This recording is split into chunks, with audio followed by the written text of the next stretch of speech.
What's up again, everybody? Well, we are in the death throes of 2022. That's a weird way to describe 2022. We're at the end, we're at the finish line of 2022, and we're about to go to 2023. I think I'm just going to leave that intro in. I'm just going to leave it. It's kind of a disturbing way to wrap the year. That's been a really good year for Flesh and Blood. I hope it's been a good year for you as well. Today, as we enter the death throes of, I don't know if I'm allowed to leave that in. I'm going to do it anyway.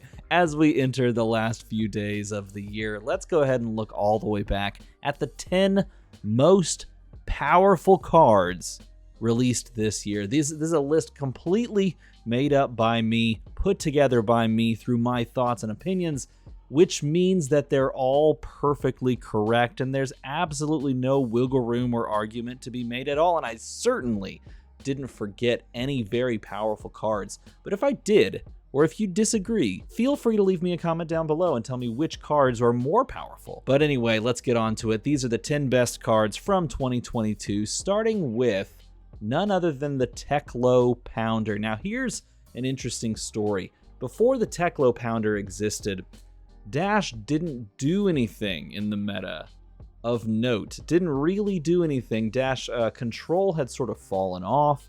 Aggro had its place, but it wasn't even remotely the best aggro deck. And then Techlo Pounder came along from Everfest and changed a lot of that, starting with Dash in Blitz, and now has just sort of been snowballing into Classic Constructed as well, and it all really started with Techlo Pounder. Techlo Pounder allowing you to basically just push way more damage than an opponent can really deal with for 3 turns, and then that's not even to say anything of like, having 2 Techlo Pounders on the arena at the same time. But Techlo Pounder certainly deserving of a spot on this list because of how strong it has made Dash. Next up, we have Aether Icevane. Aether Icevane is one of those cards that you look at and you go, it just seems good. It just seems really good. Here's the thing about this card. It is really good. And not only is it really good, it's so good that they said, this seems like the card that is worth removing in Blitz for Icelander to try and maintain some balance. Because honestly, Aether Icevane is just so incredibly strong. If you don't know why, yes, you're having to pay 3 for this, but it's dealing 5 arcane damage, which is almost never stoppable, if you will. And if you play this card with a fuse effect, you're not only taking your opponent's life, in the form of 5 damage, but you're also forcing a card from their hand one way or another. Card near and dear to many people's hearts, and I bet some people will argue with this one, but it's Revel and Runeblood. Revel and Runeblood is a clearly disliked card by the community, but there are some that say, this card isn't super powerful in general. Yeah, well, I mean, here's the thing, though.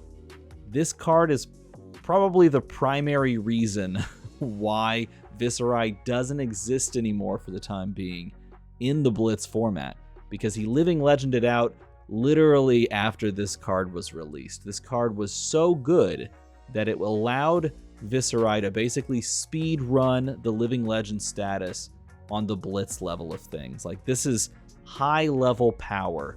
Okay, Revel and Runeblood, a very, very good card and very deserving of the spot. I know some people are like, is this one worth the spot?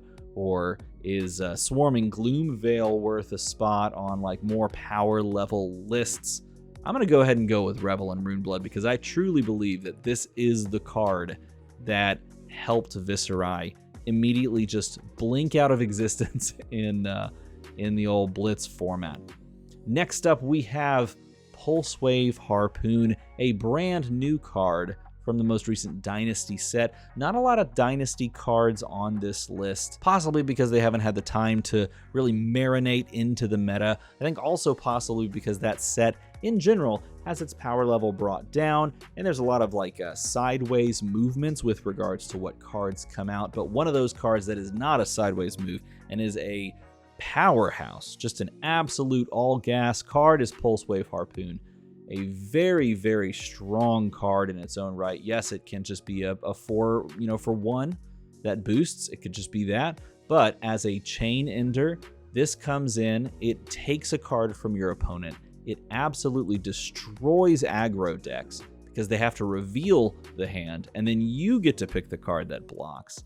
That's insane. It destroys combo decks, because if you're a combo deck like a Kano and you're holding that Blazing Aether in hand, and then they Pulse Wave Harpoon, and you lose your Blazing Aether, well, your combo might now just be in shambles, right?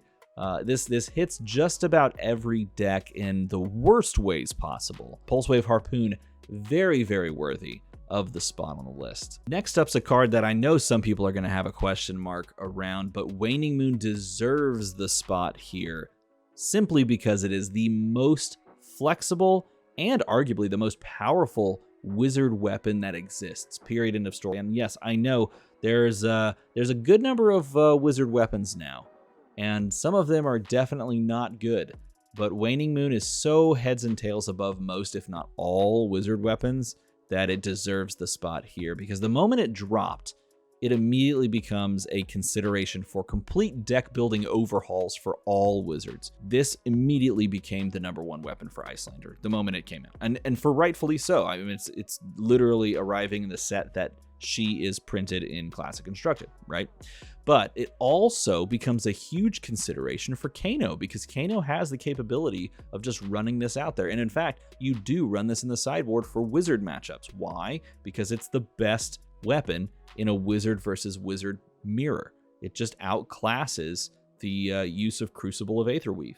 So it immediately just gains a sideboard slot in Kano. And honestly, you could even rebuild Kano just to play with Wending Moon more if you wanted to. Yes, it's weird to think that this Wending Moon weapon is so good that it outclasses the OG Crucible of Aetherweave, but honestly, it just straight up does, which is kinda crazy.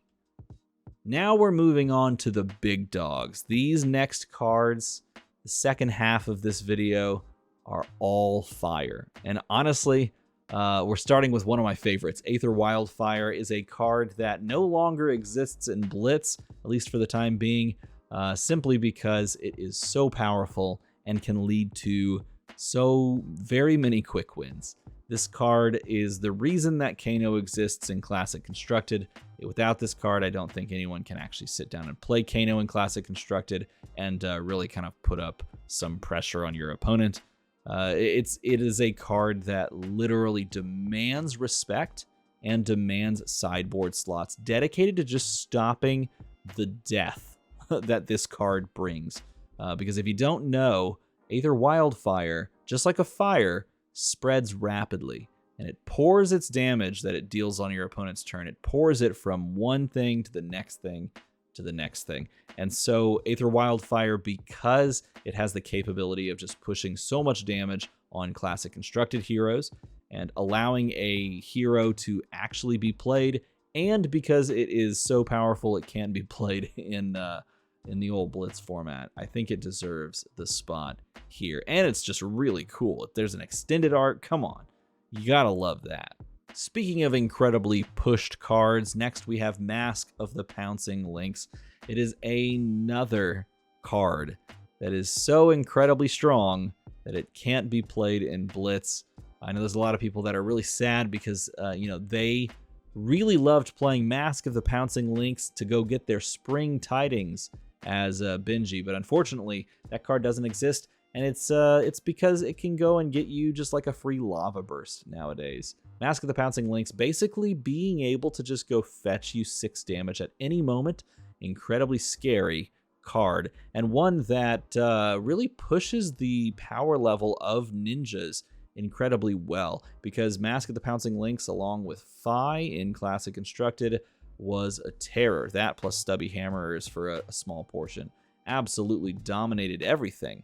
And then Mask of the Pouncing Lynx now a little bit toned back now that you can't also combine it with Stubby Hammers, but still can just do so much damage. Yep, it's really, really good to be able to just go and get a Lava Burst and drop it on your opponent, get Assault the Wound, drop that on your opponent, all for free. Definitely worthy of the #4 spot. Now we are on to the top 3, and we're going to start off with a banger.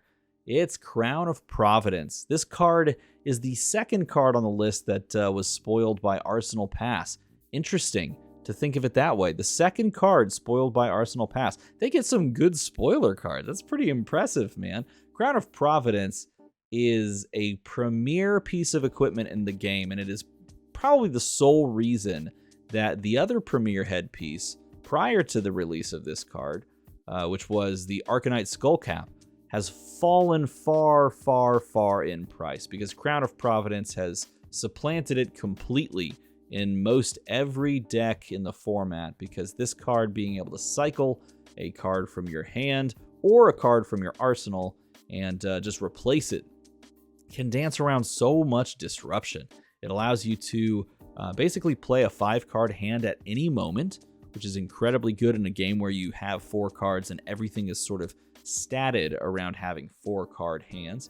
Playing a 5-card hand can be very good. It allows you to play around disruption effects, like discarding a card from your hand or dodging like a Command and Conquer on your arsenal, which is really cool. And the fact that it just blocks 2 and hand fixes all at the same time, wrapped up in one, is just good enough. It's just good enough in like almost every deck. It's kind of crazy how flexible this card is. This card single-handedly changed the way we play Classic Constructed and Blitz. Nevertheless, this card definitely in the top 3 good-looking cards on the street. All right, number 2, Oasis Respite. Oasis Respite, specifically the red. We have to be very specific about this. Up until this point, we've only had a handful of cards that come in the old color stripe. I think it was literally this and Aether Icevane that come in the cycle. Oasis Respite, the second best card released this year. And it's simply because it can stop just about everything, and it's so annoying. It's so obnoxiously annoying. This card makes me so sad if I play Wizard. To see this on a Wildfire turn, it just makes me throw up in my mouth a little bit. But you don't even have to play this against Wizards. You can play this against anyone. You can play this against Arachne, the new hero in Flesh and Blood, the new assassin. And, they just react with Oasis Respite on your reactions and stop you completely, and you're like real sick to your stomach because you had a shred sitting there and you can't shred the Oasis. Doesn't work that way. Yeah, this card really good in a lot of matchups. Really good just straight up. It stops so many tricky things, and you can literally sideboard just like 3 of these into almost every deck that wants to block ever. If any deck out there wants to block, this is just a consideration along with Sink Below. It's like this card and Sink Below. Do you run them, or are you choosing not to block this entire game? Because Oasis Respite is just absolutely worth playing in almost every form and facet. So definitely the second best card, in my opinion, released this year. But what was the first best, top, most powerful card released in 2022? It had to be the guy. It had to be the guy. Look, here's the thing. Starvo. Speed ran Living Legend status in Classic Constructed. Classic Constructed. Are you kidding me? The capability of to pull that off is monumental. And the hero here, Starvo, Bravo, star of the show, so incredibly broken that he literally just started and ended the speedrun process for Living Legend status in like a season. It's so good. He was so powerful that there is no question in my mind he is the #1 most powerful card released this year. So there you go. That's my list of top 10 most powerful cards released in the year of 2022. I hope you had a fantastic 2022.